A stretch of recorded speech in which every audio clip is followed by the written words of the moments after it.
Hi, Nadeem here for Smart Riding. I'm going to do a firmware update on the Cpmc B6. This is the 6-inch unit from CarPlay Motorcycle. Now, the reason a firmware update is needed for this unit is that there is a small glitch on the older GSs, the ones before the TFT screens. It relies on the trip button. So when to do things, with the CarPlay menu. So when you press that, it activates, things in the CarPlay menu so that you can use the Wonder Wheel, etc. But the problem with that also is that it also activates the trip meters and it cycles through all the two different trip meters, the mileage and etc. And it gets to be a bit irritating if you're looking at it. So there is a software update, and this is what I'm just about to do. Now, before I actually do this, I just want to talk about some of the issues I've had trying to do this software update. First of all, you require a PC to do the updates, and I don't have a PC. I've never used PCs. I think last time I used a PC was in about 2002.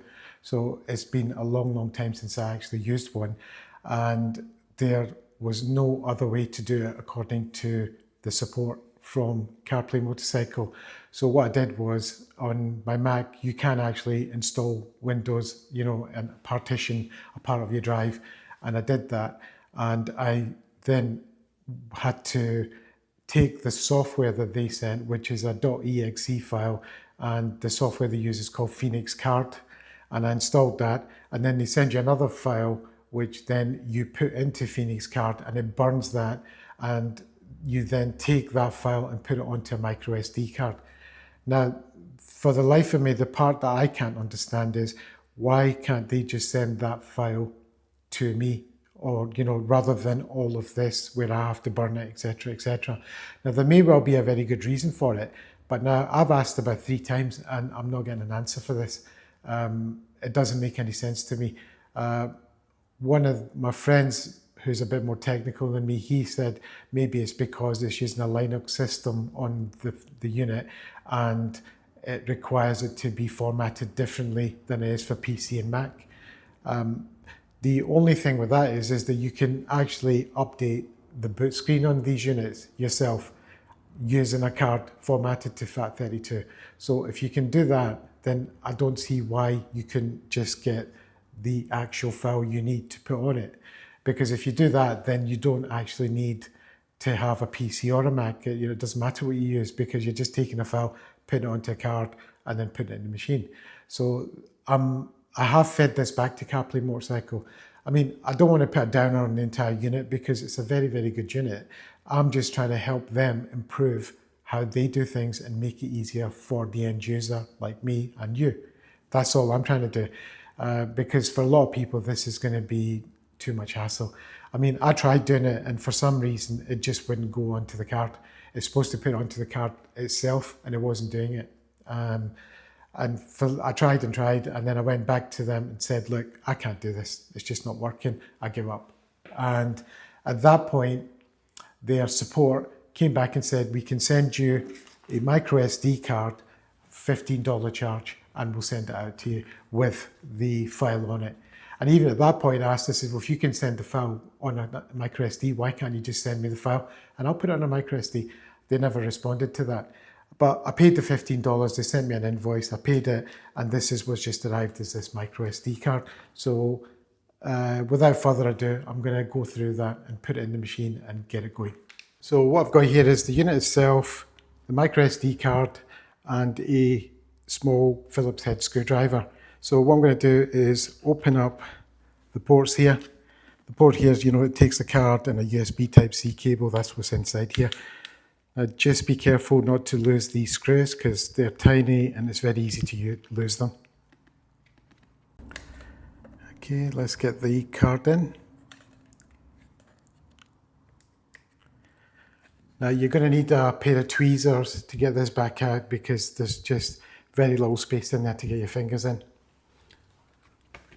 The instructions from this point are pretty simple. You put the unit into the bracket, power it up, let it install. Once it's installed, switch it off, take the micro SD out, and then restart it again. So let's do that. Let's get it into the cradle. It's in power. Hopefully it should just auto install. There we go, it's doing something.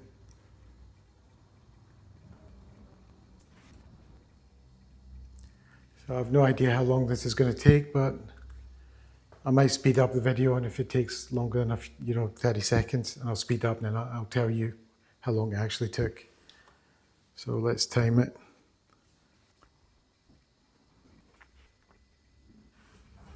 Okay, that's it done. That didn't take long, that was just about 50 seconds. So that's not bad. Okay, I think I'm going to turn it off and take the card out now.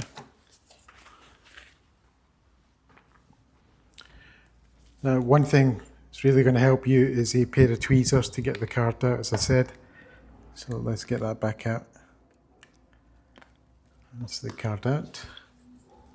Let's put it back in.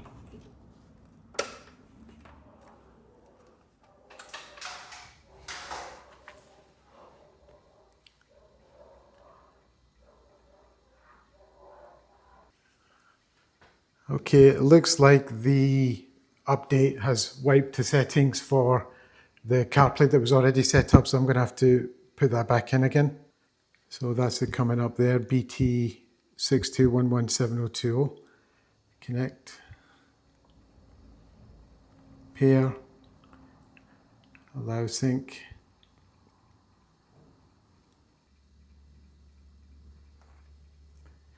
Okay, we're now connected.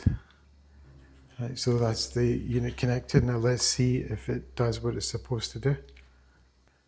Okay, I think we're going to have to do all the settings again. The auxiliary button is a little white button on the screen, so we want to get rid of that. Close. That's that done. Let's go back to CarPlay. So now it seems to be working differently to before. This has changed everything quite a bit. I did a tutorial showing how to work the wonder wheel and everything with this, but it all seems to have changed now.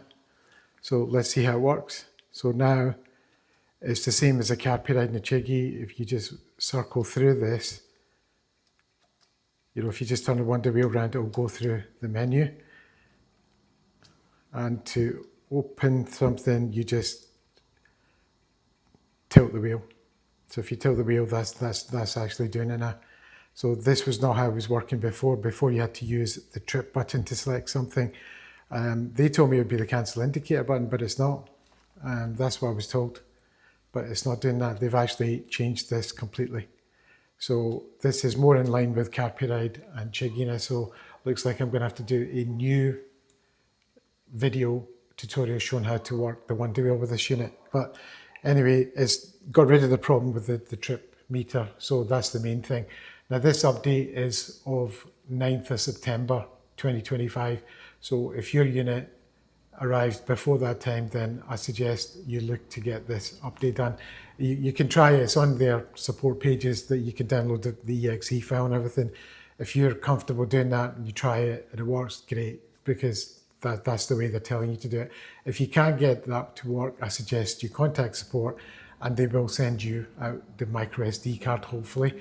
There is a charge, as I said. I mean, I was charged $15 for it to be sent, but do you know what? It's worth it to have the unit working properly. So anyway, thanks for watching.